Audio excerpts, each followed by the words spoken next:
Okay, folks, want to welcome you to this live cast, Blab podcast all together. We want to talk about web tools for productivity in the next 30 minutes. And I want to talk about the shift from business processes that we've done typically on our computer with software that's on our computer to in the cloud, and largely talk about tools. But when I talk about some broad categories of those, I have Jessica Phillips, president of Now Marketing Group and the founder of Relationship Marketing System with me. Jessica, how are you today? Hello.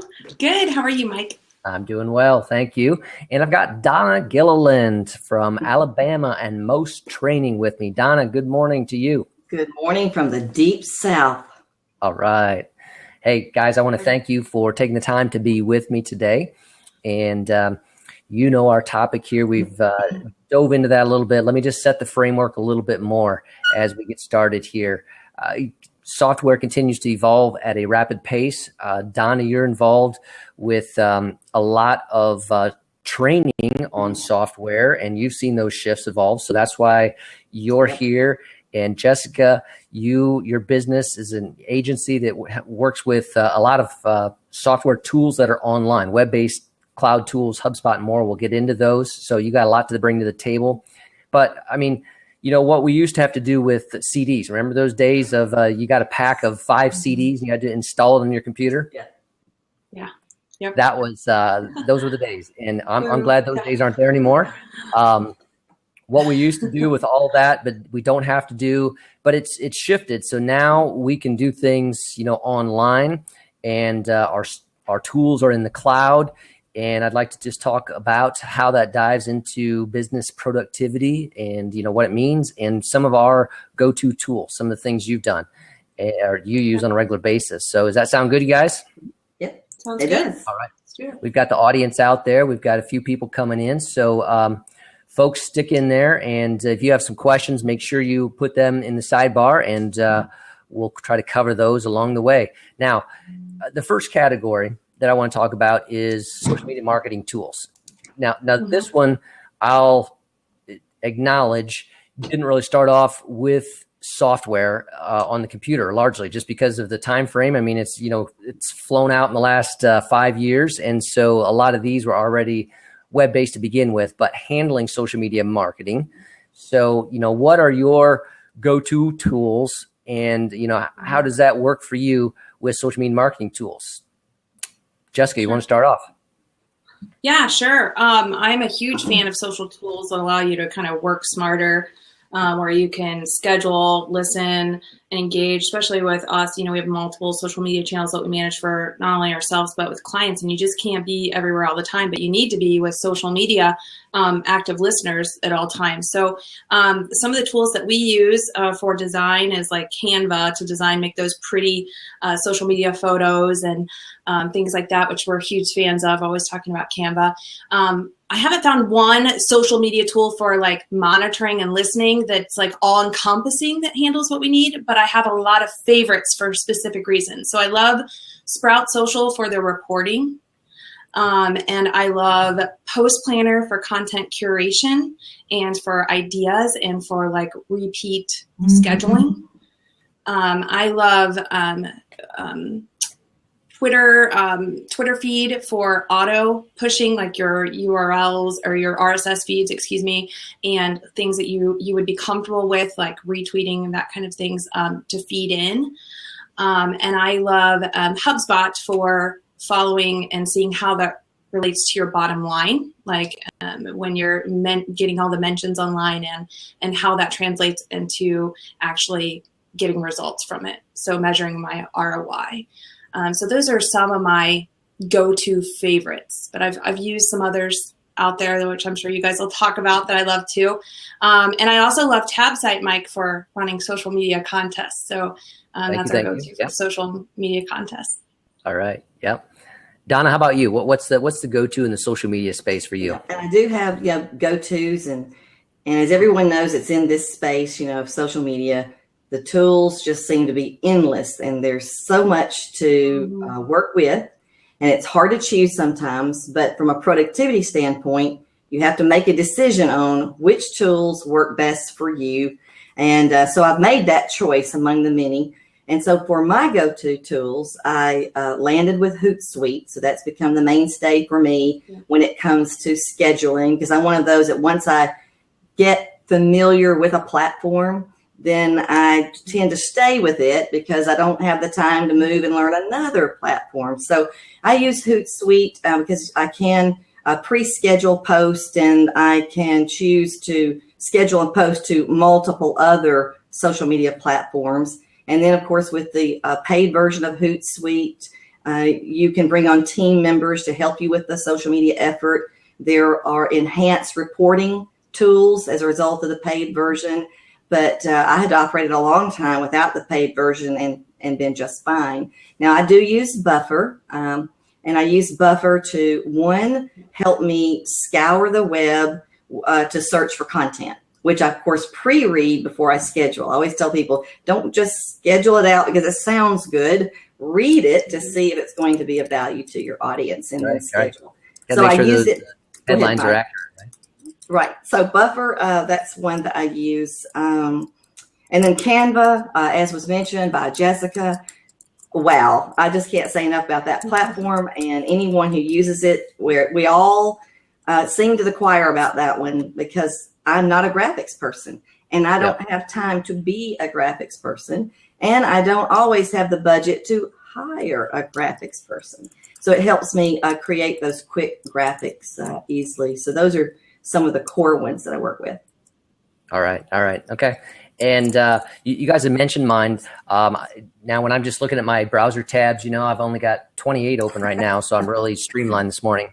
But hey, do you have the app for that called to suspend some of your tabs? The Great Suspender? Oh, I like that one. I didn't know about that. That's awesome. It'll suspend your tabs. So then you can just open more, Mike, and feel okay because it doesn't weigh you down. Oh, okay. Yeah, and in Chrome, I use an extension called Too Many Tabs. That one makes sense. Yeah, it basically it helps me sort them. I can hit that button and they all go into one spot, so I don't lose them. But I can start my next tier, but then I can easily go back and pull some out. So helps me out with. I'm gonna have to check that one out. Now it could get dangerous. Yeah. I didn't. That's another topic. Is like browser extension. Yeah. So I use Buffer. I use Hootsuite, and I use Post Planner. I don't know if anybody mentioned that one too much yet. Yeah. Now, a lot of those very similar. People always ask, well, why do you use all of those, that type of thing? And for me, Buffer is kind of the content curation one, and it's kind of my go-to.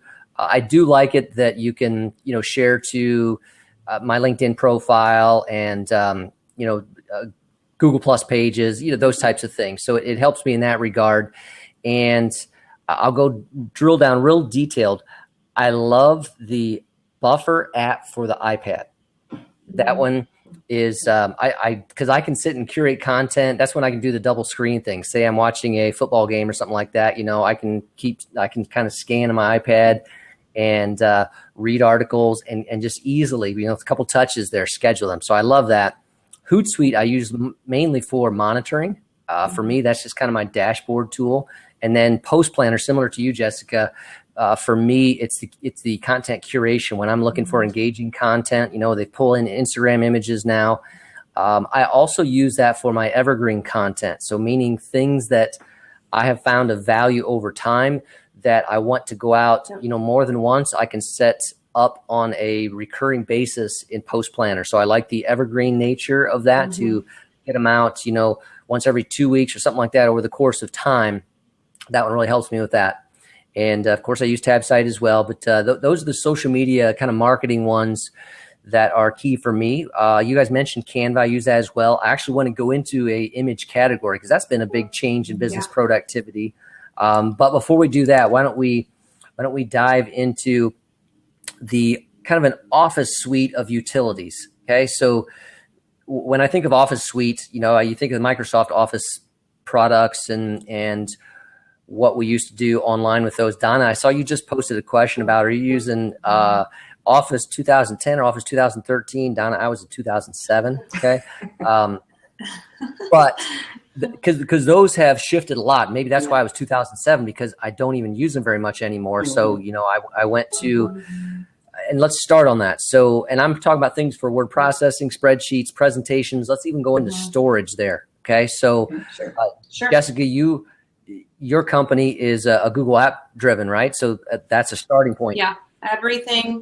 Everything lives in the cloud. We found, with on the go, you can't risk saving things to your desktop. And if your computer goes down, you lose everything. You have to have it mobile and have everything with you where you're at with today's age. So we definitely use Google Business for cloud storage, for sharing, so we can collaborate on articles together.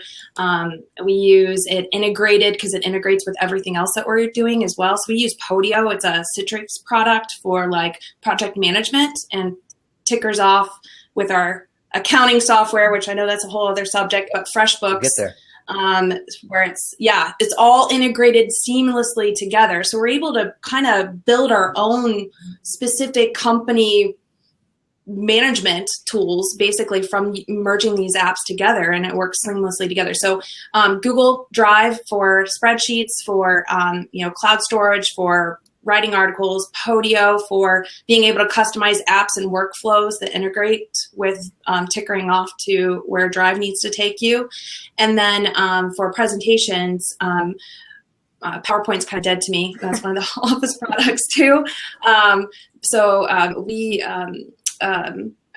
What's the name of it? We use slides there. Prezi. We use slides to create like calls to action and downloads, but we use Prezi for presentations, and then we can seamlessly add that to SlideShare, which is really cool. So everything we do lives in the cloud, really. Okay. I mean, that's the big shift, right? Is that we want access to it on the go. We don't want to be locked down to it's on that computer, which is at office or it's at home kind of thing. Yep. And of course, smartphones have proliferated, and you don't gotta have these with you. It's by me. It's by my bed. It's all those kind of things. So, perfect story with that. Like I was literally getting ready to do a conference, and I had all of my items, of course, saved on my computer, and my computer shut down, and literally, what you would happen before, you would freak out and be like, oh my gosh, I have to plan this again. I was able to just go log in with username and password to someone else's computer and had everything I needed. So it was literally like, you didn't miss a step, which is great. Yep. Now, Donna, let's go into you because obviously you're a trainer for Microsoft Office products, but even they have made some shifts into some cloud-based stuff. So, let's talk about your training and some of what's shifted in that realm for you. Sure. But first, what Jessica was speaking about, I mean, I am a fan of all those that you're using because I use both. But the primary call for me to do training when it comes to Office, to productivity programs, it is Microsoft Office that I get called for. And as you said, Mike, they've made a switch. I mean, Microsoft has very smartly finally decided to get on board with the cloud. And only within the past year, they've released their product, Microsoft Office, to for the iOS. So you can now have it on your iPad and your iPhone. Now, the caveat to that, before I go further with what you're asking me, is that unless you're an Office 365 subscriber, which is their cloud suite of tools, when you download this free version of Microsoft Office, and you can download the Word or the Excel individually, just like you do with the Google Docs, you don't have full functionality. I mean, it's great for opening and editing. And of course, it does tie into a storage service. Of course, Microsoft's storage service is OneDrive, but it does attach to Dropbox, I believe, Box, and of course their product, which is OneDrive. So you have those online storage devices to choose from in order to pull your files from. So they've definitely gone to the cloud. I'm thrilled that I can now have this on my iPad, my device of choice, whenever I'm traveling. Yep. Okay, and I'm with you. I mean, I don't use our domain is not set up with Google Apps, but I use the Google Suite quite a bit. So I moved from Outlook to Gmail for my email, and for $1.99 a month, and I get 100 gigabytes. So that gives me the storage space I need in my Gmail. So I've really shifted to the Google Drive products, Docs, Sheets, and am converting to slides. A little slower on that one. I haven't done Prezi as much, so I just haven't taken the time to dive into that. Then on the storage side, I'm a mixture because I use Drive, but I also use Dropbox, and with our family, we had started using SugarSync. So I still have SugarSync out there as well. And I know with some clients they use Box, so I have an account there, to interact with them. So that's but those are game changers, right? I mean, there's so many times, same kind of thing, Jessica. I'll be somewhere, and I think sometimes I have to take my laptop with me everywhere, my Mac, but all of a sudden I realized, no, I mean, I got it in Dropbox here, my phone. Let's just go. I'll deal with it. They'll have it set up for me there, and I'll log in, or I can use that, and we'll go. I got the pieces there. So that's really changed productivity, just to have access to your files wherever, whenever. And that they're in sync all the time.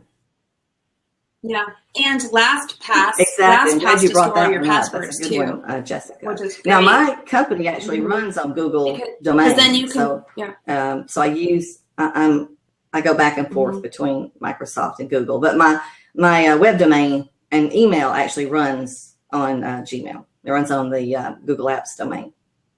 Yep. All right. So those are some productivity, some specific tools. Let's kind of go into a little bit broader, a little bit more complex ones then, and talk about, marketing and CRM. Okay. Because that's been a shift too, particularly in the CRM realm. I mean, previously you use CRM that maybe your company had a server and it was a managed IT process, and that, what were some of those Act On and things like that were, early features that were primarily software, server-based type tools, and that's really shifted. So what are you using now in terms of the CRM marketing automation pieces? How about Donna? You want to go? Well, I'm not using Infusionsoft, for example. I don't think I've gotten to a point where I think I can justify the expenditure yet for Infusionsoft, but it's one that I want to go to. And then there's another one that is a competitor to Infusionsoft. Ian Cleary's written about it before, and I can't remember the name of it. Do you? He's using Entreport, yeah, I believe. That's it, Entreport. Okay. Yeah. Okay. So I've yet to go to those, and I'm leaning toward Entreport for that. Okay. I'm not as familiar with that one, but yeah, I mean, it's a price point thing. Sure. Yeah, it's a price point. So with our Digital Hill digital agency, we are using Infusionsoft then, and so we've had help. April Heavens Woodcock, I'll give her a plug there, from Connecticut, Touching Clients. She's a certified Infusionsoft guru, and she helped us set up some sales process and things. So a lot of that with our pipeline. So when we get leads coming in from the web, they go in Infusionsoft, and obviously all our CRM, our contact database is there. So keeping notes on what's happening with prospects, with leads itself, with customers, and being able to have them in some spots. A lot of the sales process are, ticklers, reminders, things that automate the process, that reminds an account manager to say, hey, have you followed up on this? Hey, have you touched base on this? Where are they at in that process of decision making? And and obviously it brings in the email marketing, so you can do that with it. So that's a huge game changer, because we're narrowing down a number of tools there into one. How about go for it, Jessica, with the you want to talk HubSpot? Sure. Yeah, we use HubSpot for the CRM, but before, of course, we had to do some things before we could justify the cost too, Donna. But firm believer, lover, HubSpot. I love Infusionsoft too, but just HubSpot aligns closer to what we were looking for. But there's a new one out for people that are concerned about costs that I've been trying out for clients. And it's a web app called Cloze, Cloze. And it's really cool. I just downloaded it on my phone, started trying it out, and it's an on-the-go. It lets you know your agenda, your to-do list, gives you your inbox for emailing back and forth, lets you know how long in between your touches with clients, what stage of the buyer's journey that they're on, and a lot more. It's pretty cool. I actually I started playing around with it on my phone. I don't think you guys can see it, but it lets you kind of organize everything and stay in touch with clients and as an act CRM and the in between before you invest in something different. That's going to go on my list to try out, Jessica. And Jessica, I mean, all right. HubSpot even has kind of like a basic free CRM option as well. Is that correct? I mean, I've looked at that and have an account in there. They have a little bit of one. It's not necessarily free for everything that you'd want it to do, but they do have, a trial version, of course, for 30 days to make sure you can, justify, spending the cost. But they do have one that, the lower price point, which is $350 a month, and it does a lot because it comes not only with a CRM, but it also comes with your marketing and sales pieces together. So it's a really great investment. All right. And it does a lot. Well, I know we could keep diving into any one of these and really spend our half hour in there. So I'm just going to keep us going here. So let's talk about, we mentioned this earlier, but in terms of design and image editing tools, I mean, that's really evolved. So, obviously I still do have Photoshop on my Mac here, but there's been such a shift in that. I mean, obviously Adobe has went to the Creative Cloud, so there's the option to do it cloud-based. And you guys have already mentioned Canva. So Canva has just taken the world by storm, haven't they, really? And that's an incredible, powerful online image editing tool that's kind of built from the ground up for the non-designer. So design image edit tools, I mentioned those. You can expand on that, go into some others that you see and operate with. And the caveat here is maybe let's also talk about mobile app image editing tools. Online, I use the Adobe Creative Suite for the design parts, but then for the non-designer, definitely Canva's favorite, like you said, PicMonkey, love that one, and then Aviary for touching up some photos, and PicCollage. My phone has like 12 apps on it just for photo editing and Instagram stuff. Half of them just went away with Instagram's update, though, for being able to change the images to landscape and all of that. But those are some of my few favorites: Canva, PicMonkey, Aviary, and Adobe Creative Suite. Okay, Donna, what do you want to add in there? Same for me. I use the first three that you just mentioned. Those are the three.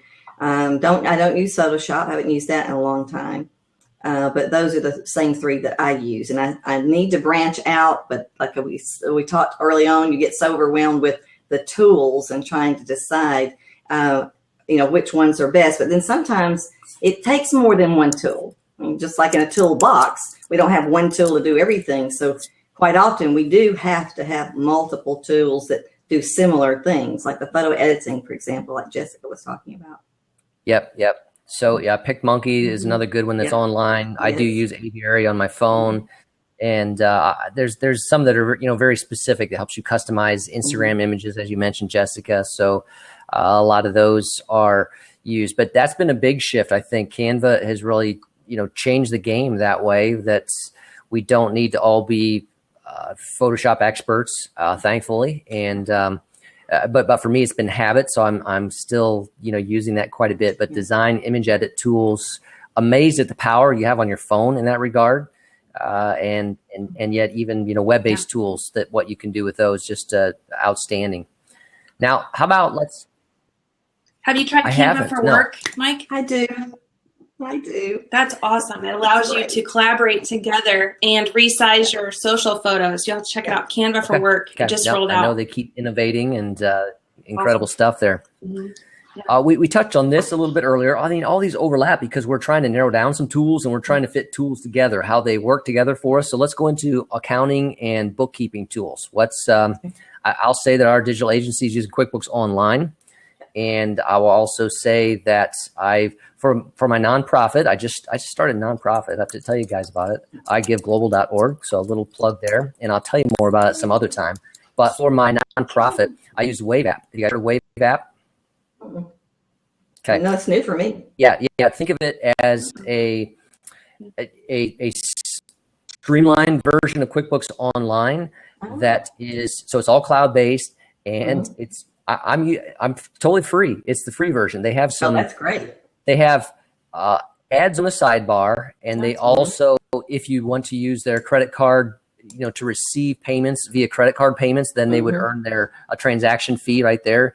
But beyond that, it's free, so it's not costing me anything in that regard. So Wave app, so you can do invoicing and keeps all my accounts. It syncs with the bank accounts, so makes keeping track of things easy there. So really liking Wave app that way. QuickBooks Online, of course, is a good tool. Moving from the software to the online was significant and important for our business. Having QuickBooks Online on an app, and so those are mine. What about for you guys? Well, for me, go ahead, Jessica. FreshBooks. Go ahead.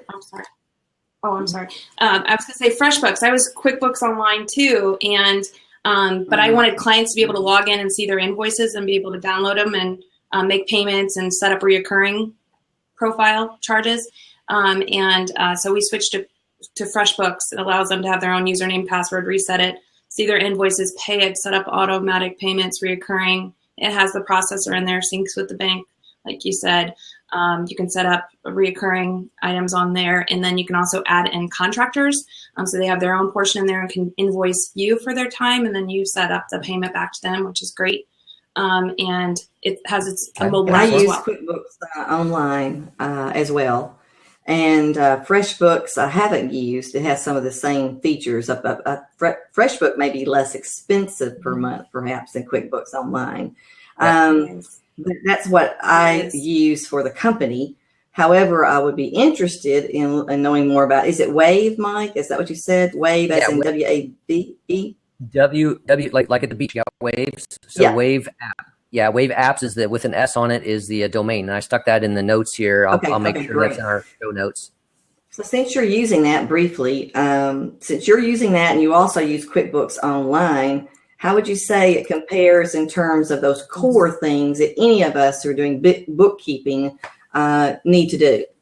Because that's a free version. You used it too, Jessica? I love it. Wave? Okay. Not Wave. Oh, I'm sorry. Yeah, I think that Wave has a simpler user interface, and so it's QuickBooks Online has a ton of tools. Wave does too, but Wave doesn't present me with all those options to begin with. It just kind of narrows it down. It's like you want to see your dashboard, you want to see your accounts, do you want to create an invoice, and I can kind of quickly and easily get in there and do those. So I like it for the simplicity of it. Okay, all right. And I've been able to get all my reports I need, all the pieces that I've wanted. So it's been really good there as I've kind of launched that nonprofit. And I'm not saying nonprofit, it works for for-profits as well. Yeah. Well, have you heard of 17 Hats? It's like perfect for the solopreneur, and it has everything like all that we just talked about, all inclusive in it. If it was for an agency, it would be perfect. But 17 Hats is great for like the solopreneur. I started researching them recently, Jessica. I haven't. Have you used it? I haven't made a decision about it. Oh, you have? Yeah, I used it. I wished it was. I could add team members to it. If I could add team members to it, I'd be sold. Because it looks really good. It's a lot. Mm-hmm. It's great. Yeah, I've loved testing it out and playing with it. But for now, I use Proposable for proposal software. I send that out, let clients view their proposal, has some templates in there, and then it notifies me when they've logged into it and viewed it. So you can call them strategically, 20 minutes after they, look at it and say, hey, just want to make sure you received this proposal and want to talk about it. But then they can accept it, sign it digitally online, and you can see which proposals have closed and that kind of stuff. So right now that integrates with FreshBooks, but 17 Hats for that solopreneur would kind of collaborate all those things together and be it's really not inexpensive too. And those of you who are listening, 17 Hats, you can of course find them on Facebook as well. They do a really good job of posting things on their Facebook page. Now, Proposable, I just recently heard about that one, Jessica, and I have to write a lot of proposals, and we all know that writing proposals is time consuming, putting all of that together and making it look very professional and compelling besides the content within. So I'm planning to look into that one more. So you're using that now, Jessica? I you have okay. been for So about you love 3 it? years, and I love it. Mhm. Which Right, kind of so gets I me love to it. the top of my list now. Yeah, yeah. And that kind of gets me Yeah. to what I wanted to be for one of our last topics here. Got two to go, and that was kind of advanced custom tools. So, and Proposables kind of fits in that category. Something that you need to do, but maybe it's unique to kind of one area of your business, and so Proposables fits in there. And I mean, I use GoToMeeting, GoToWebinar. There are other tools out there like that. What other kind of advanced custom tools do you guys use? You know, for example, there's Eventbrite. I mean, Donna and you and I have talked about Eventbrite quite a bit, and different things.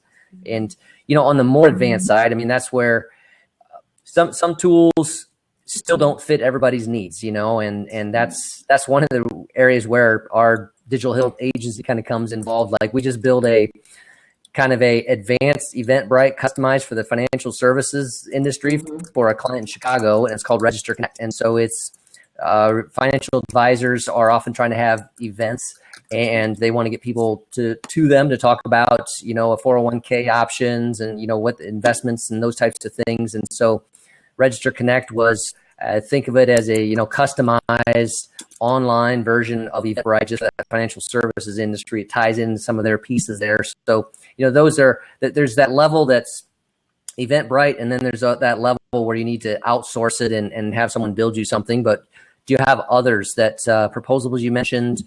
I just said GoToWebinar. What are some other pieces? Well, I use those, and I've used Eventbrite. I haven't used, others beyond that. What about you, Jessica, in terms of, say, registration services?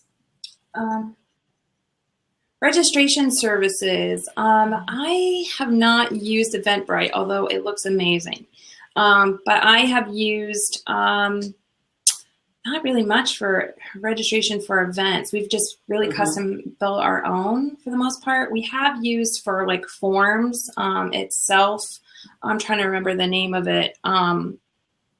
I can't think of it off the top of my head, but we've used it for filling out forms. I'll search for it while we're talking. But the other ones that I've used for like task management is Todoist. Project management, I mentioned it earlier, Podio, because you can customize all of your apps and say, like, here's for the web project, and it's ticker 1 to the second step to the third step and notify the next person, and gives collaboration on each task. And so you Which can one does see that? where you're at on each of them. And join me. That's Podio. That's a Citrix product. They just bought them out. We've used it for a couple times because we tried Salesforce, we tried Basecamp, all of them, and Podio was amazing because we were able to customize it to what we specifically needed. And there's an app marketplace similar to kind of like what you'd find on your phone of other apps that people have built. But I've loved Podio because I'm an Asana user. Guys, ever tried Asana? I have not. Okay. So that one's worked well for me. Cloud-based project management, and it's got a very robust free version. So I do a lot of managing projects for clients, so we can collaborate together using Asana that way. It's been a good. Is that ASANA? ASANA. Yes. Okay.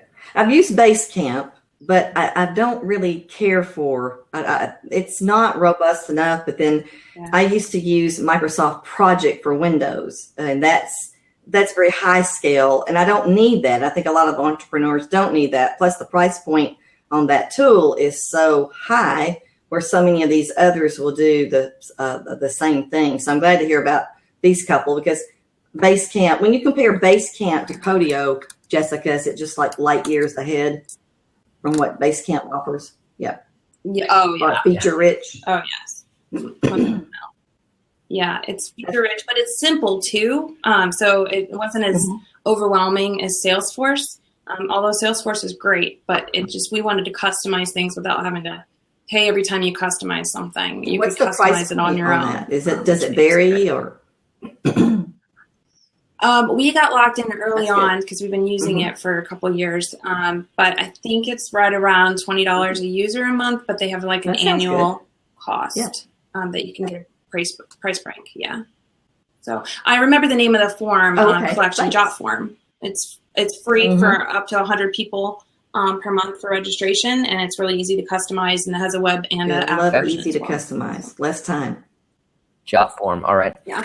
And how about Jessica? You mentioned join.me in the in the notes there on the side. Do you want to say any more about join.me? It's just been great for me for ease of use. You have your own custom domain name. So I just tell everybody go to join.me/now marketing group. And it's just real easy for repeat meetings, because a lot of our clients, we have scheduled meetings each week, and it's real easy for screen sharing or streaming like this. And you can record your sessions, play it back, get it instantly. Schedule, repeat meetings, just really simple to use. It's only like $200 a year for 2 seats, which means 2 licenses. You can have multiple people in your office have their own. Now, how about this one? Do you guys ever great. use this connecting tool? And forgive me if I say it wrong. Let's maybe you can correct me. Zapier. Zapier. I have not used it. Yeah. Yeah. If this, then that. Yeah. So, we have So have you Zapier- used it, Mike? I have, I got one going right now. Let me just tell you the process here. So I have a sign up form, and it was a paid webinar. So of course I'm using WordPress for my site. Yep. And then I have a gravity form that I use in WordPress. I love gravity forms. You want to talk about something that's robust and things like that. So people can pay, and I'm using a Stripe integration there. So it's being processed their payments with Stripe. And then I have a Zap set up so that when people sign up and pay, it goes through the gravity form and it signs them up in GoToWebinar for the event. Well, I like that. I like those things. Yeah, I like that. Yeah, I love that. For the people who don't have that complete open API, Zapier is great. You can write your own if this and that.